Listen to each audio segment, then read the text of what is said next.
Good morning! Tapos na si Tita Wenang mag-house chores. So, now it's time naman to coffee.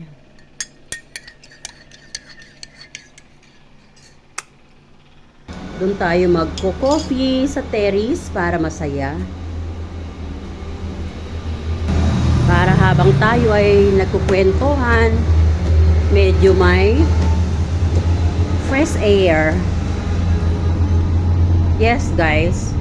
Pag umaga, gumigising ako ng 4 o'clock in the morning para mag-asikaso ng breakfast ng aking bagets. Yes.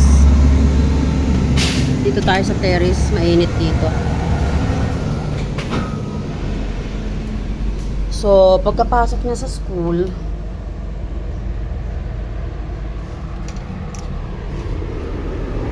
agad-agad ay nag-house chores na ako noon.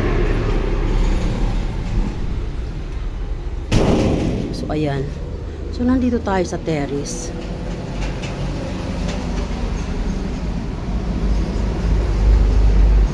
May pimples ako, guys. Oh, sabi pag may pimples, dalaga na, no? So, si Tita Wena, dalaga na. Ayan. So, tapos na rin ako magdilig ng ating mga halaman. Guys, ang laki na ng ano ko, oh. Melon. Ayan. Nag-climb na siya. At taba-taba. Kasi taba ni Tita Wena. Ayan. At yung ating bawang. Yung sayote ko, maliit pa. Ayan. Mga bagong tanim kong bonggabilya. Yung isa nasabitan ng nasabitan ng pandilig ko. Ayan, oh, medyo namatay yata siya. Iwan ko ba, parang namamatay na siyang tuluyan. So ayan, guys, kita niyo. Guys, may papakita ako sa inyo. Alam niyo ito, damo to, damo. Pero napaka-pretty niya, no? Ganda-ganda, pero damo lang yan. Tumubo lang yan siya dyan pusa. Then, kinip ko na lang kasi nagandahan ako. Ayan, o. Comment down below anong pangalan nito. Ang ganda niya, guys. Then, napaka-generous niya magbigay ng sanga. So, the more na dinidiligan ko siya, the more na nagbibigay siya ng sanga.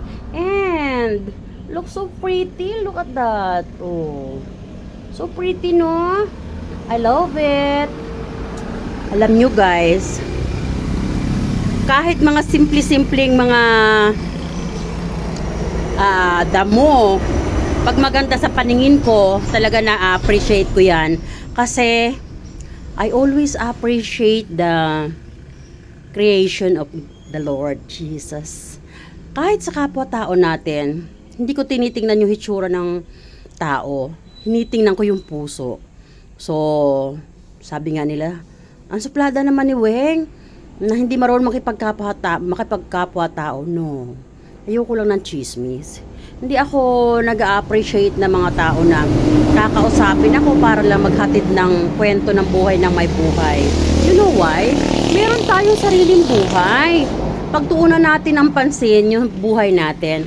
Maging enough tayo sa sarili nating kwento ng buhay.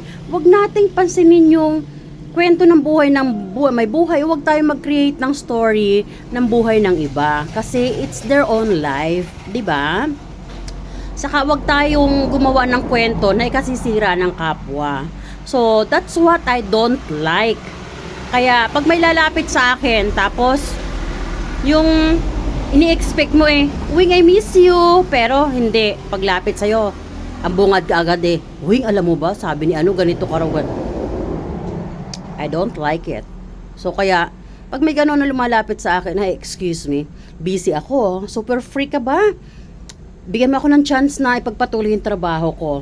So that's why, sinasabi nila, hindi ako marunong makipagkapwa-tao. Kasi I don't dare to listen something like rumors. No. Hindi rin ako interesado kasi, guys,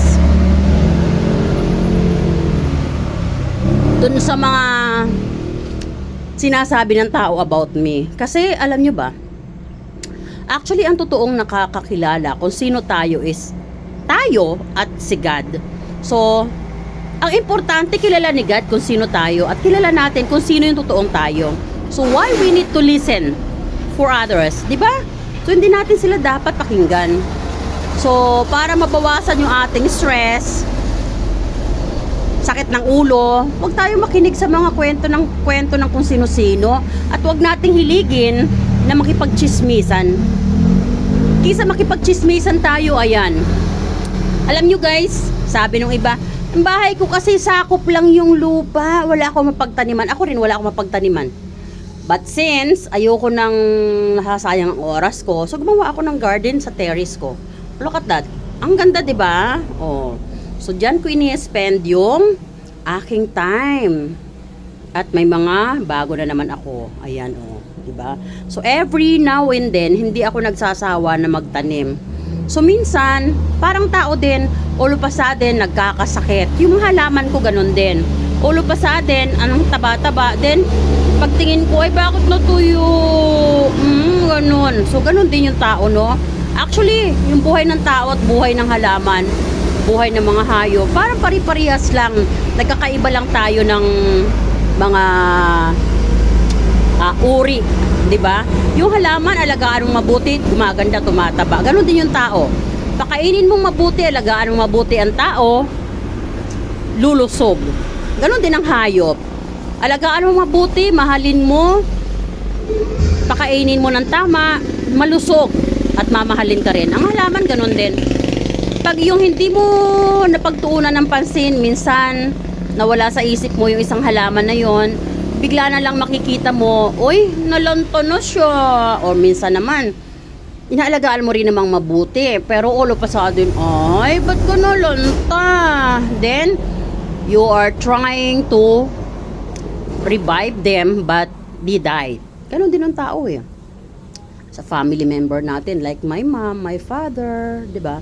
So, I try to support them for how many years para mapurlong ang buhay nila. Pero, they died. May para lumalakad sa shoulder ko, ano yun?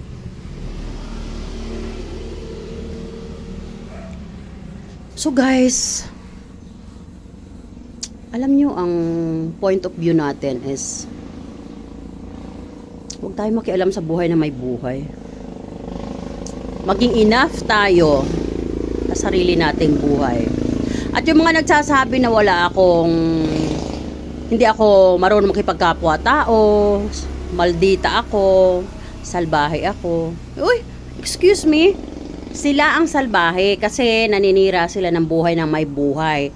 Ako nananahimik ako, pero sinasabi nilang salbahe ako kasi hindi ako nag-i-entertain ng mga tao na naninira ng buhay. Salbahe ba yun? Tapos, sinasabi nilang hindi ako marunong makipagkapwa-tao. Kasi guys, alam nyo ba, nung bago pa lang ako dito sa Pilipinas, bagong dating ako galing abroad, bagong for good, no? So, syempre, kahit pa paano, may naipon akong konti. So, isinire ko rin sa kanila kasi nakikita ko, kulang at kulang yung kinikita nila. So, ang ginawa ko, bili ako ng ilang sakong bigas, mga groceries, and dinivide ko sa kanila. Pero nasanay na sila. Until everyday, pupunta sa akin. Minsan na, alam nyo na, pag OFW ka at bagong uwi ka, pagod ka, diba? So, nagwi-withdraw pa yung katawan mo. Pero sila, ay inaaraw-araw na nila ako, kakatukin nila ako para lang makikape, manghihiram ng ganito, hindi naman babayaran, manghihiram ng mga gamit, tapos hindi na isinusuli, pag kinuha mo, galit pa, yung mga ganon tipo. So, I try not to entertain them anymore kasi they are giving me headaches. Alam mo yon. So, kaya mula noon na hindi ko na sila ini-entertain, sinabi nila na masama ugali ko, hindi ako marunong makipagkapwa-tao, and I don't care. Alam nyo yun? Nag-get nyo ba ako? I know, yung mga taong matino ang utak, magiget ako. Pero yung tao na mahilig manggamit din ng kapwa, of course, hindi nila ako maunawaan. But I don't care to. So, yun lang. Kape na tayo. Bye, guys! I love you all. Have a good day. God bless.